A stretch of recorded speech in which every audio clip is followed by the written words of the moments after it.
So, Sunday, when we stopped, we were at the verses before this, which would be like Matthew chapter 19, verse 9. And we kind of need to remember what was said here because we're going to get into the very next verses, right? So, even if we just remember verse 9, that will give us what we need to understand what we're going to see here in the next verses. And I say to you, whoever divorces his wife except for sexual immorality and marries another commits adultery. And whoever marries her who is divorced commits adultery. So if we just remember just this. All right, so Matthew chapter 19, verses 10 through 12. His disciples said to him, "If such is the case of the man with his wife, it is better not to marry." But he said to them, "All cannot accept this saying, but only those to whom it has been given. For there are eunuchs who were born thus from their mother's womb, and there are eunuchs who were made eunuchs by men, and there are eunuchs who have made themselves eunuchs for the kingdom of heaven's sake. He who is able to accept it, let him accept it." So I want to start in verse 10, of course. Notice the disciples' reaction there. What do they say? It's better not to marry, right? This is a lot of trouble. I could have a lot of sin, right? It would be real trouble for me. So why would they react that way? Well, because they wanted divorce. Right. If you think about it, even if they didn't want it, they'd been taught all their lives that they could divorce pretty easily. That was the prevailing idea. Like I said, there were two ideas, but the other idea was not as popular because they said basically what Jesus said: you can't divorce unless you have some kind of adultery or sexual immorality. So that was the other idea, but it was followed by fewer people. So most people followed the idea that you could just divorce your wife, no problem. And you notice that some of them, when we talked about it previously, even thought that it was commanded, but it wasn't. It was just something that was allowed, like Jesus said, due to the hardness of their hearts. So they'd been raised with this idea. But Jesus says if they divorce wrongly, all that sin created by that betrayal or treachery, as Malachi called it, all that sin is theirs if they're the one that does the wrongful divorce. So they can't just get rid of their wife whenever they want to. Now today this applies as Christians, okay? As Christians, this applies to both husband and wife, because in our society today, we all know that if you want a divorce and you go sue for a divorce, you get it. Your spouse can't stop you. Might slow you down a little bit, that's about it. But you're going to get it if you try hard enough. That's really all it is. So, this is what the disciples were afraid of. They were afraid they were going to be stuck in a relationship they no longer wanted. This was their problem. So, now as a Christian, when we feel like this, and sometimes, even as Christians, we may feel this way, what should we be doing? Well, I'm going to tell you two things that I think are the core of the problem. We need to make sure that we choose to love our spouse and forgive our spouse. Because most of the times when you feel like you're stuck and you're not really into the other spouse anymore, it's because you have all these little buildup of hurts and different things over the years, and it just kind of wears you down, let's say, right? And so you just kind of get, yes? Most, like you said, choose wisely. Most. Yeah, that was actually Shirley last Sunday was saying we need to choose wisely, and that was right. That's a good one. Most people that are going to marry you usually sit down with you and have several sessions of talking to you. You know, somebody's older in the church has been around, been married, to see, get an idea.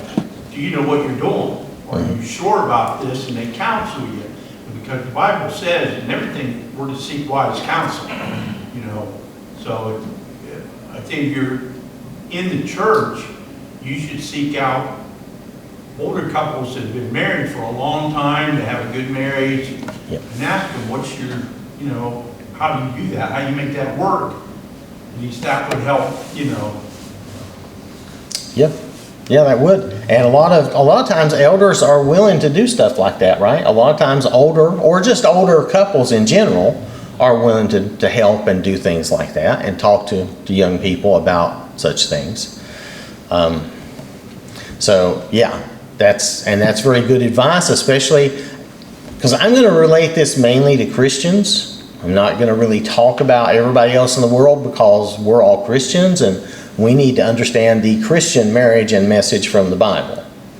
What the world does, a lot of times what the world does, that's just what they do. That doesn't really have a lot to do with us, at least as far as, the lessons go here. So, do you see in this picture that little chain that shackles them together? It's made of like little hearts, right? So, if you go back in your mind and remember why you love your spouse, what was good about your spouse? What were you attracted to about your spouse? Remember the positive things, right? And forgive their failures, right? Just like the Lord forgives us, because that's what we have to do. And that really does start at home, even though I've admitted myself that sometimes I'm harder on my family. But forgiveness really starts at home. We should really be forgiving there, right? So, if we look at Ephesians here, chapter 5, verse 33, Paul gives us some information in this verse that might help us. Now, there's some other stuff he says too, but I wanted us to look specifically at this.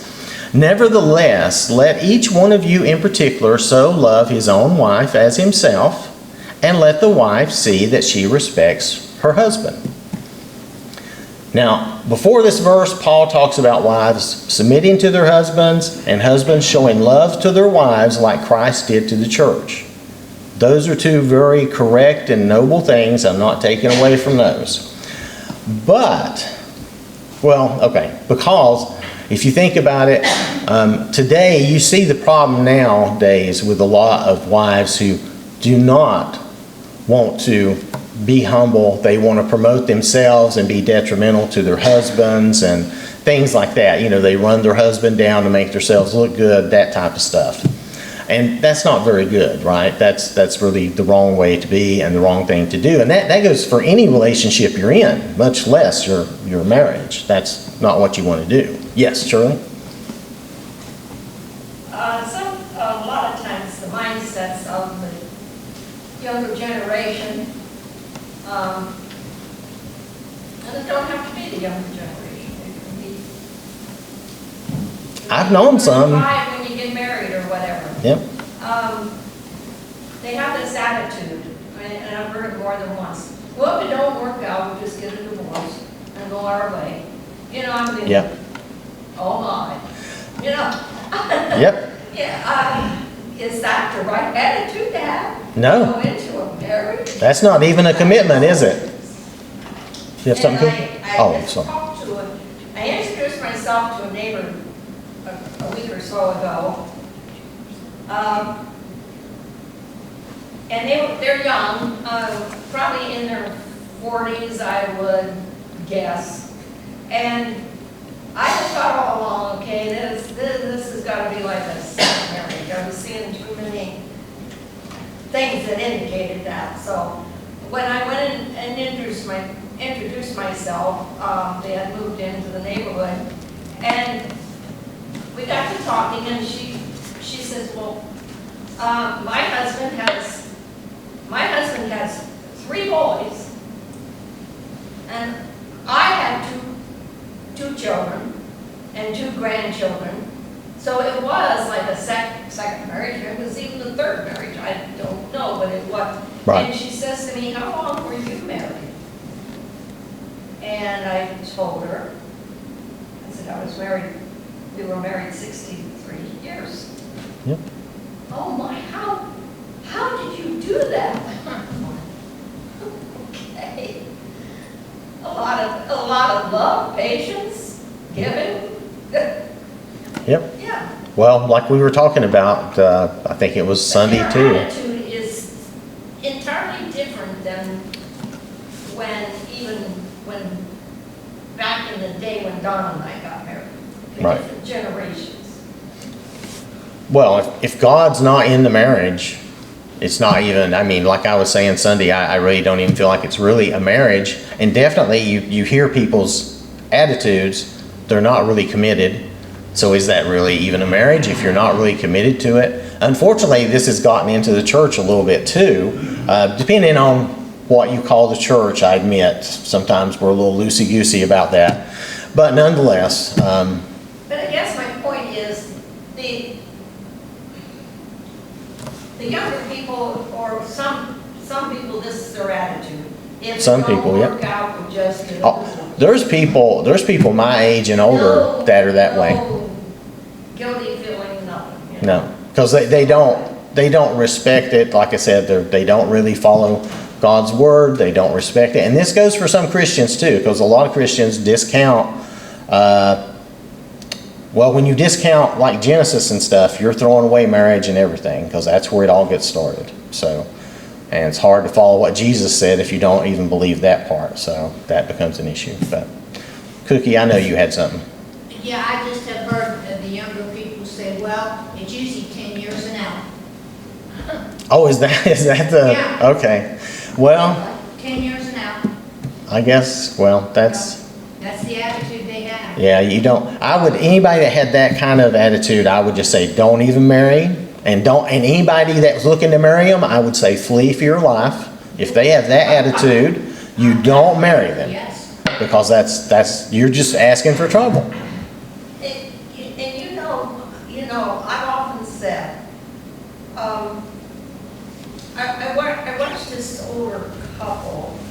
It was on Don's side, and they both lost their mates, and so they decided to get together and just live together. And I'm thinking, boy, that really sets a good example for the younger people. When the Yeah. older people, this is what they do, right? Yeah, That don't set a very good example. No wonder we have so much problems. that's a bad decision. I mean, yeah, because even if you're not doing anything, let's say you were really being just friends, it still looks bad, and it's still probably a bad idea because of that. Pat? Well, now that she said that, I've got two things to say. One is, my brother was married to this woman, his second wife. And after he died, she lived with the man, and instead of getting married, they lived together without being married. And their reason was because they could each keep their Social Security. So money was more important to them than the Lord. Unfortunately, now there I can draw a distinction, but unfortunately, that's a problem with our legal system and our taxation, right? You could still get married and just not be legally married. Now, that may throw you for a minute, but remember what we were talking about. God is the authority over marriage. Our marriage is between us and God. I know that the legal system likes to be involved, but I know that there are times like that where that's wrong, and they should not penalize you just because you get married, right? So I almost wonder if you couldn't just have a spiritual marriage, not do a legal marriage, because God's the authority. I had something else on. Okay, hold on, Caleb. Yes. When I worked on the bookmobile, I worked there 20 years. And a few years after I worked there, my boss was a woman, and she said something about, so-and-so always, when she was on, she talked about her husband running down. And this other lady, she'd do the same. But when you come here, you don't do that. Why not? And I said, because my husband's not that way. I can't find any fault with him like that to tell anyone. Because I think because I overlook things. And that's why what these people are not doing is overlooking and just going on their lives. Right. And we shouldn't be running down our spouse, right? Because if we do, that's not a good thing. That's not going to help anything. I'm sorry, Caleb. That's okay. you said we could be like spiritually married, because I think you're right, it's between the two people and God, but wouldn't that be kind of taking away from the render unto Caesar what is Caesar's? Well, it might be, if you think about it from a legal standpoint, you could say that you're then not obeying the law of the land. So if you felt that way about it, I would understand that. My point is that, I don't know about the rest of y'all, I worked all my life, okay? I worked all my life to get whatever that little bit of Social Security is when and if I retire, which I don't know if I will or not. But it's wrong for the government to penalize two people that's worked their whole lives and fed into that system. I mean, it's just morally wrong to do that. Now, does that mean that we should do something to break the law? No. I would check in to see if that can be done legally in some way or not. Because if it can't be done legally, then we can't do it, right? Because then we're breaking the law, and we can't break the law of the land. So you bring up a good point, but I'm just saying and reminding us that, you know, God is the real authority in marriage, and that it would really be better for all of us if the government was just out of it. But and unfortunately, people get caught, like you were talking about, where, well, we have to choose. We either get married and we lose half of our income, and on Social Security, that's not a lot of income, but you can't usually afford to give it up, can you? I mean, I couldn't afford to just give up half of my income out of the blue, right? That would not be good. So, I mean, that's all I'm thinking about, you know. It makes it harder on people than we want to, but. All right. So back to what we were talking about, unless there's something else. Okay. So we talked about the wife, right? Okay, so we talked about the wife, right? So the husband too should be following Jesus' example and being self-sacrificing for the wife, and also just as the wife should be promoting the husband and not putting him down, he should also be promoting her and loving her as Christ does the church, giving all for his bride, right? So we know this. I know we know this. We read this, we say it, but I want us to see something else about this as well. In this verse here, this is why I was brought to this verse. I'd heard somebody speak about this at some point in the past. So this is not like a thought of mine necessarily, but it's in the Bible. So in this verse, men are reminded to love their wives. Now, why would you need to be reminded? Because we get distracted. We do. We get distracted. We're busy working. We think we put so much time and effort. We think we're providing. We're doing all this stuff. Sometimes we get busy in our hobbies too, just to be fair, right? So we get busy. We get busy with things, and then we get distracted, and we're so busy with things, providing and doing other things, that we forget to let our wives know that, yes, we love them. We need to spend time with them. We need to prefer them. That's the word I'm looking for. So in this context, to love is to prefer our wife, to want to be with her, to want to spend time with her, and to remind her that, not talking about God, but she is first for us, right? The spouses, not counting God, the spouses should be first for each other, even before the children. Now, some people might get upset about that, but if you turn it around and put the children first all the time, you're going to end up with a very bad marriage. In the end, it's going to be a mess and hard to deal with. You're going to have a lot of hurt feelings and stuff.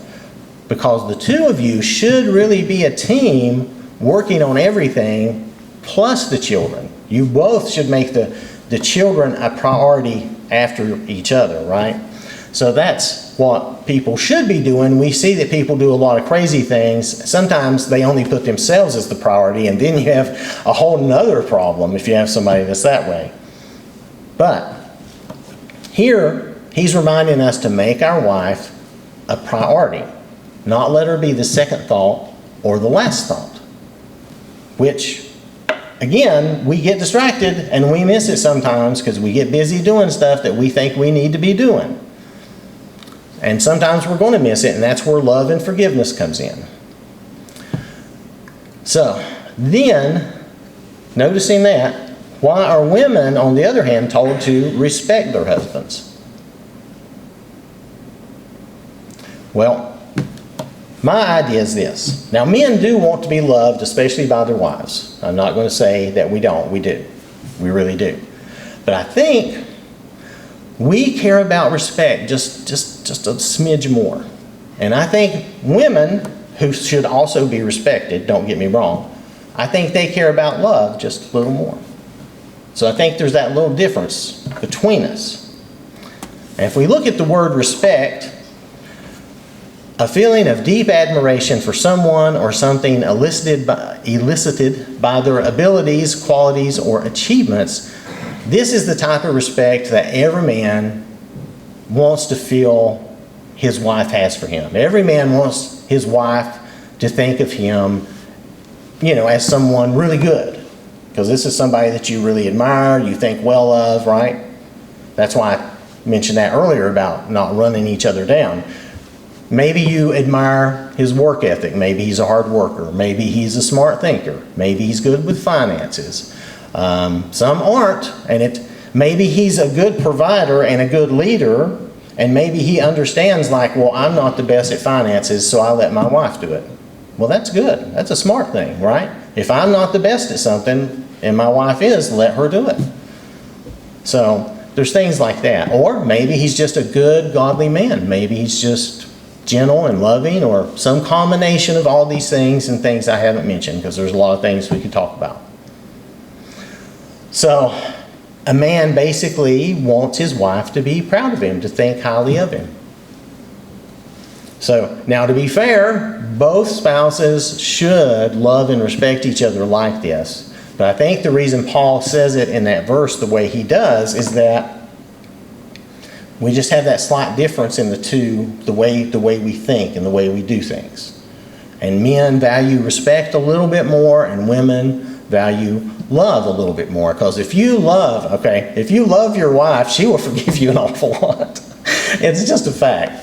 I mean, that sounds, it sounds however it does, but that's the fact. If you really love your wife and treat her well, she'll forgive you of a lot of stupid things that you might do or forget, and that's true. So, I thought it was very interesting the way Paul makes this difference here, and I thought that's something we should look at. Does anybody have anything on that? Okay. So, like I said, in our society now, things are a lot different.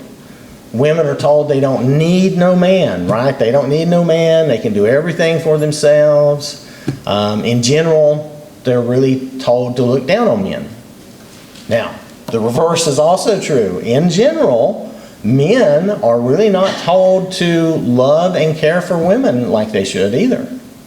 So both, especially in younger generations, but I think even in my generation somewhat, growing up through the 70s, seeing all the women's lib stuff and all that, and by then, really, once you got equal pay and all that stuff, you were pretty much on the same footing, right? So there really wasn't anything else much after that I'm aware of. So, but, yeah, Pat.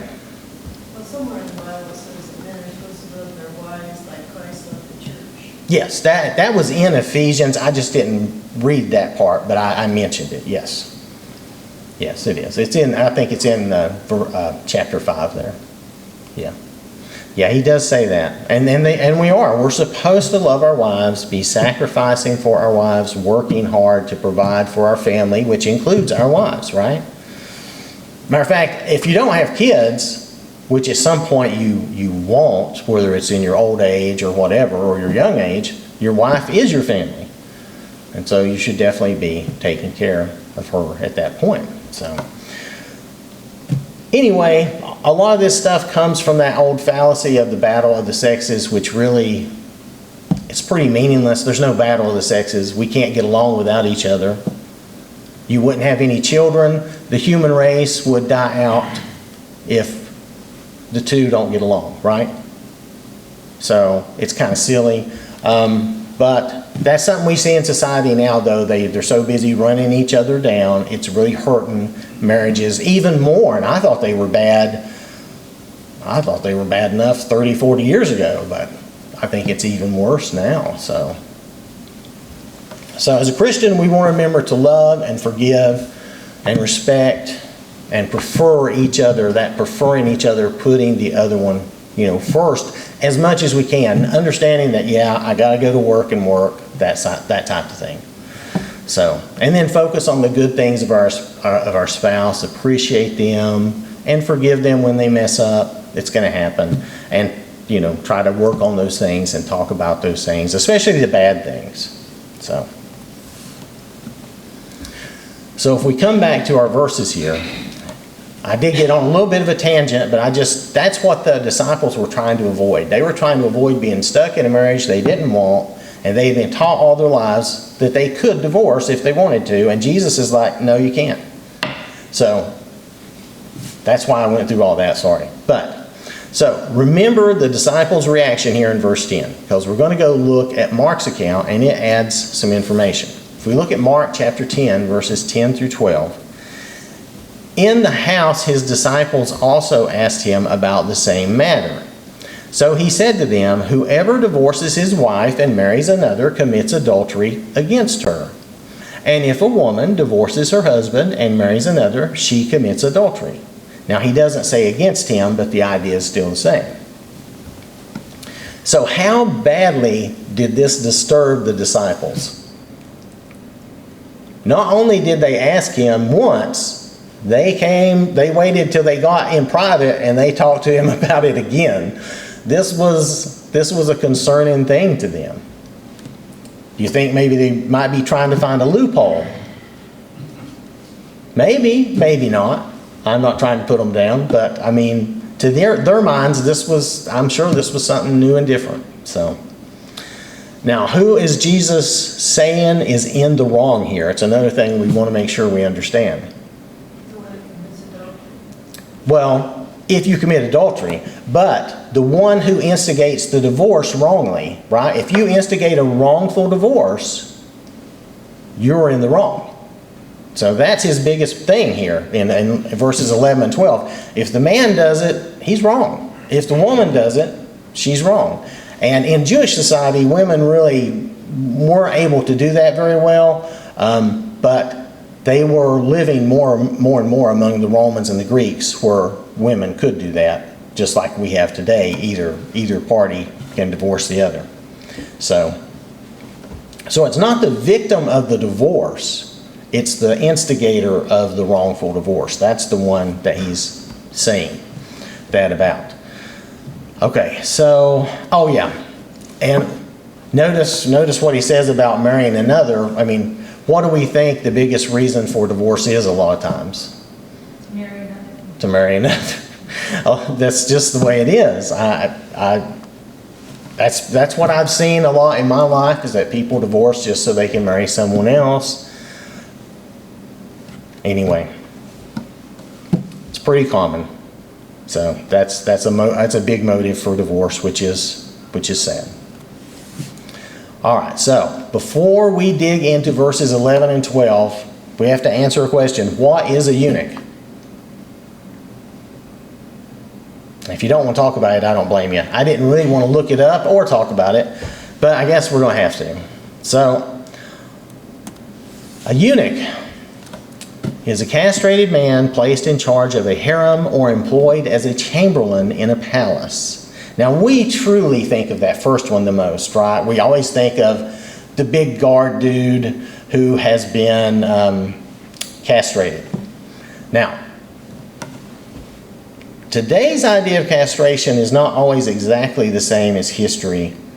There seems to be, and we'll see even in the Bible a little bit, they make a distinction between castration and emasculation. I always thought it was all the same. I'm going to describe it, I'm sorry. Castration is removing the testicles, and emasculation is removing the penis, okay? So there we go, that's out of the way. Though that's now, to me, I always thought castration was the whole thing. And a lot of times back then it was. That was, everything's gone, you're done, it's over. But for some reason, as time went on, they've made more distinction about that for some reason. Maybe it's for medical reasons that I don't know anything about or understand. So anyway, so when you read that and you think this guy has lost everything, that is correct. For our purposes here in the Bible, when he's talking about eunuchs, that is correct. He's lost any function like that at all. It's all gone.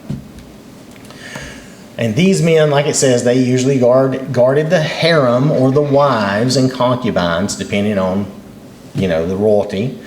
Now, when they talk about chamberlains, if you had people in the royal household that managed a lot of stuff for you, if you remember back when Joseph managed the household of Potiphar, if I got the name right, okay. He was like that. He wasn't a eunuch. That's not what I'm saying. He was managing that household. And so, and if you remember, he got in some trouble over the wife. Not that he did anything, because he didn't do anything. But anyway, a lot of times those people that were in that role, like Joseph was, because they are embedded in the family a lot, they go ahead and they went ahead back then and made them eunuchs. So that's why that happened that way a lot. So, and that's why they mentioned that chamberlain idea. Sometimes you had other servants that were also eunuchs. So, but anyway, this is what a eunuch is. They just are not capable of doing those things anymore. So, if we go back to our verses, in verse 11. What does Jesus say? No, I did that. Who does Jesus say can accept what he is about to say? In verse 11. Only to those to whom it is given, right? I didn't even say that right. Only those to whom it has been given. There, I should read it. But so only to them. It's only for some people. This is not a recommendation for all people. This is not anything like that. He's not encouraging everybody to do this, what he's going to talk about. Now, we also have a question from the workbook. It's question number 4. In a way, I don't like it, but in another way, it gets us to talk about this a little bit. So, question number 4 in the workbook, what price might be necessary for some to enter the kingdom of heaven? And that's in verse 12. Celibacy, to make themselves eunuchs, right? Yes, but it's a voluntary thing. So he's using eunuch there figuratively. It's not literal. It's not intended to be literal. Some people in the past, historically, took that literal and did things that was bad. They hurt themselves. But anyway, it's not meant to be literal. It was meant to be, just like Pat said, they chose to be celibate for the pursuit of godly things, to follow the Lord and teach and do those things. Yes, Pat? Paul chose to be a celibate. Yes. My understanding is, just like you said, Paul chose that life himself. And he even told some people that he thought it would be good for them to do it if they could, but not to burn. If you can't control yourself, then don't do it. So he promoted it a little bit, but only if you could handle it.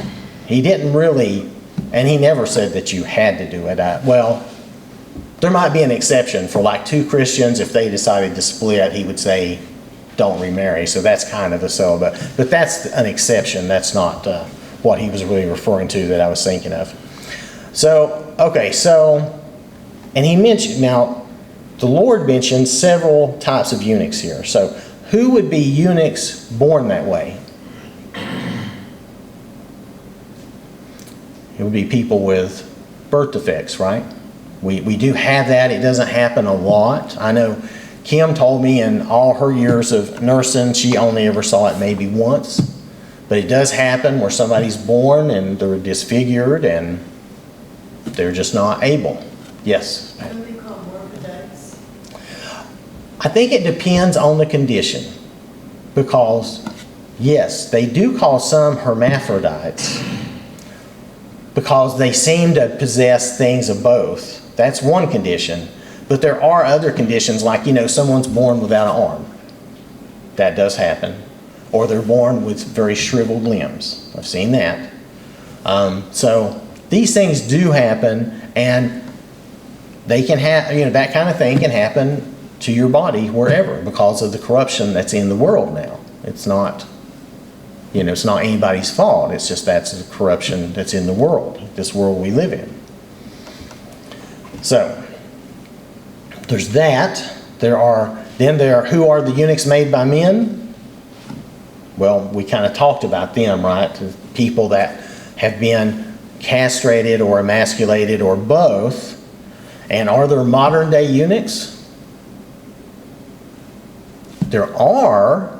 I don't know how many of them actually do it, but there are some who, if you think about the people who are claiming to be transgender and all the drugs and everything they take and all the surgeries they get done, that's basically what they're doing to themselves. They're sterilizing themselves in a number of different ways. So there are still people who are making themselves eunuchs in that way, in a physical and medical way, okay?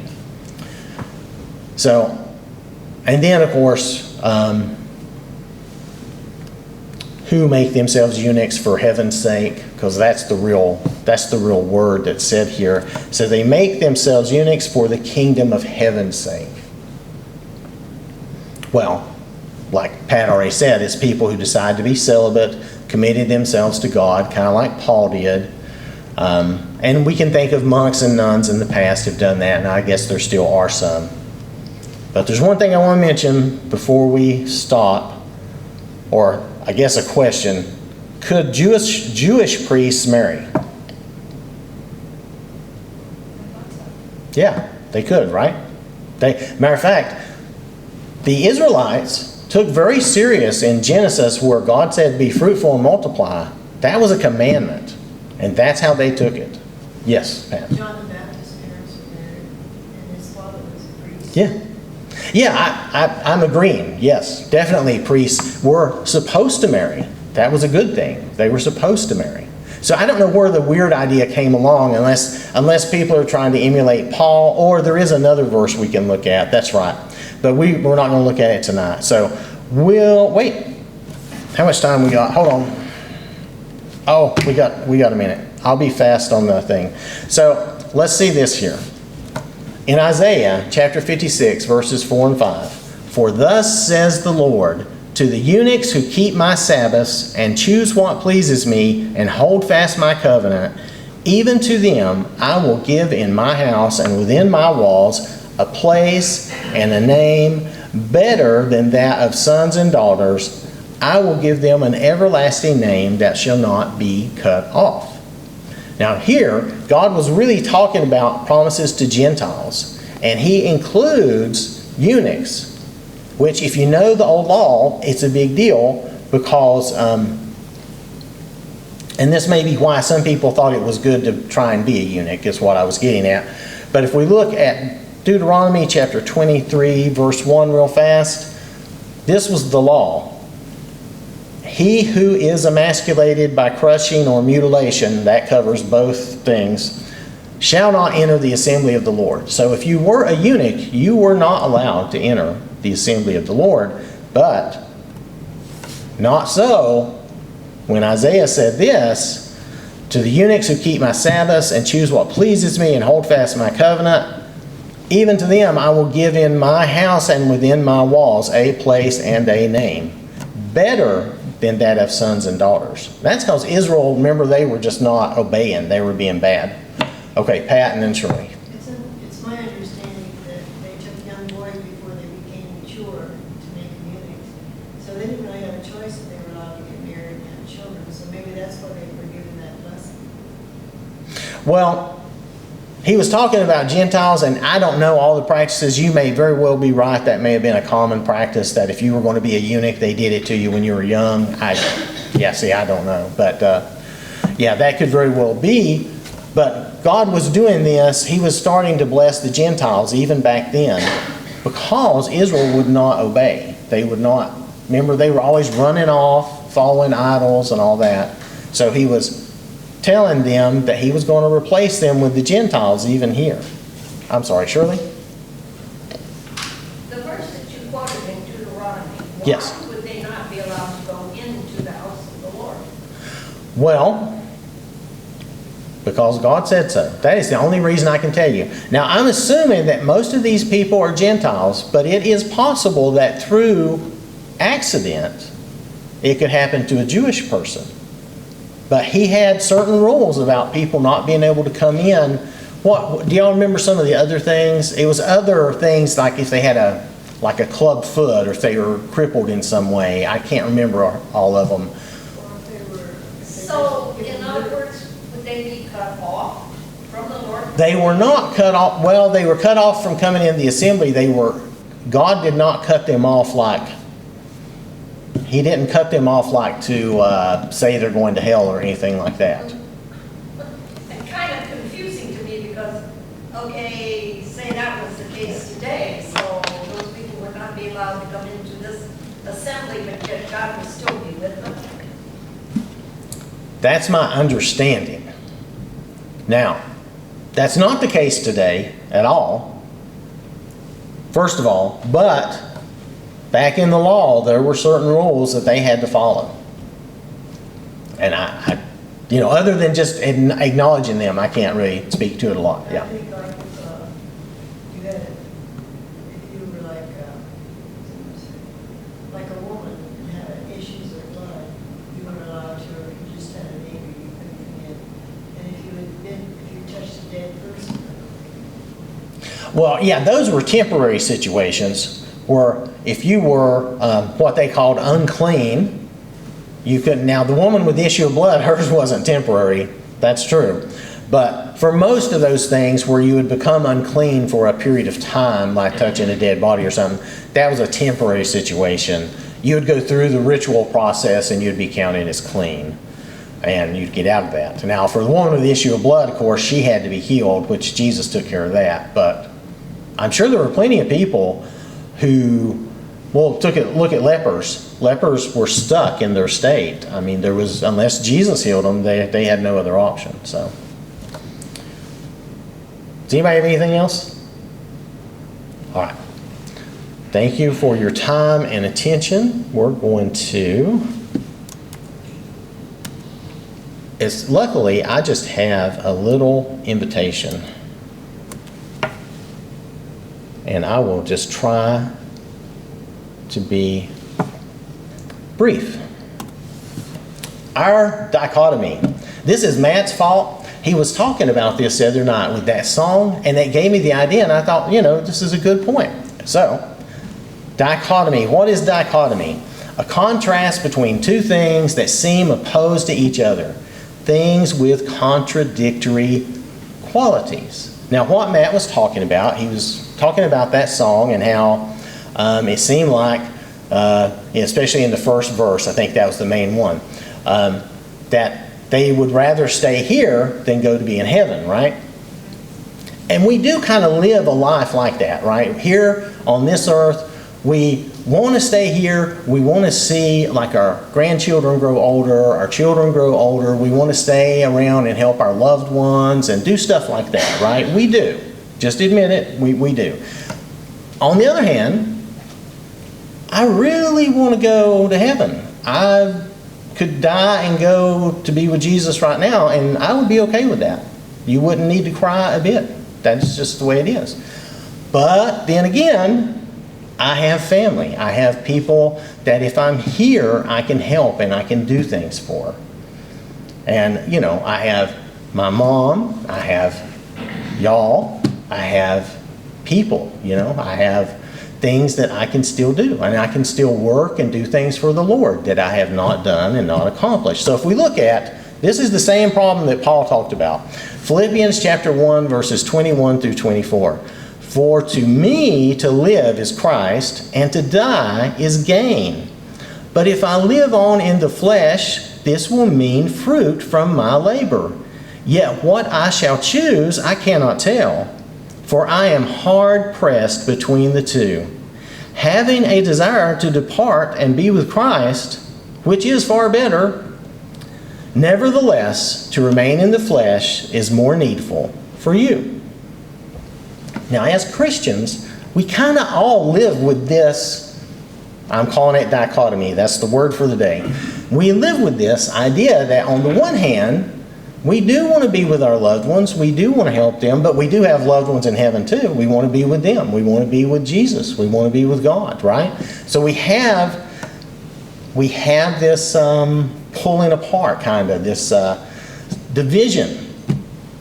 Now, of course, like Paul says, to go to be with Christ is better. Of course it is. But if God wants me to stay and I stay, then I need to be working for Christ. There's things I can do. There's things I should be doing, right?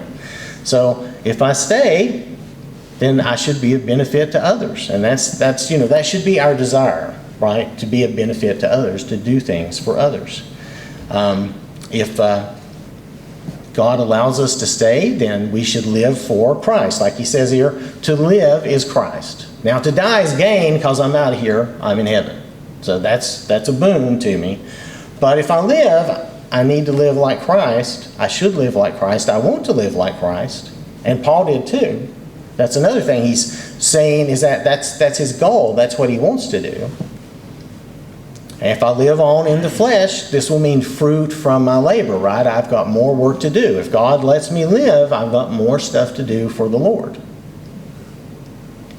And then, I'm not sure about the choosing. I don't think we really get to choose when we go. At least not that I'm aware of.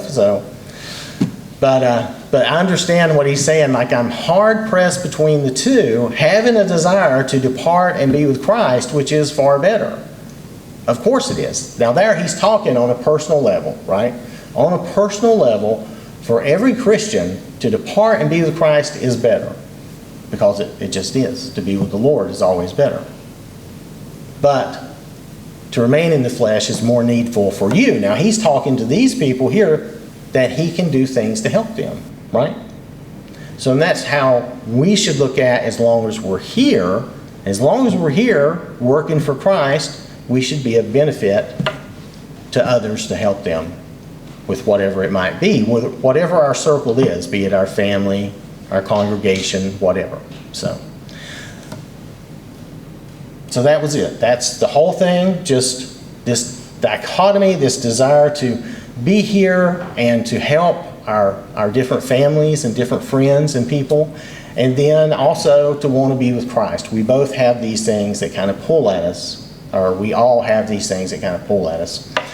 And this evening, if you have any need, or I don't think anyone here does, but if you had a need to be baptized, if you have a need for any prayer, if there's anything we could help you with, just come forward and let us know as we stand and sing. We're going to sing, what is it, 359?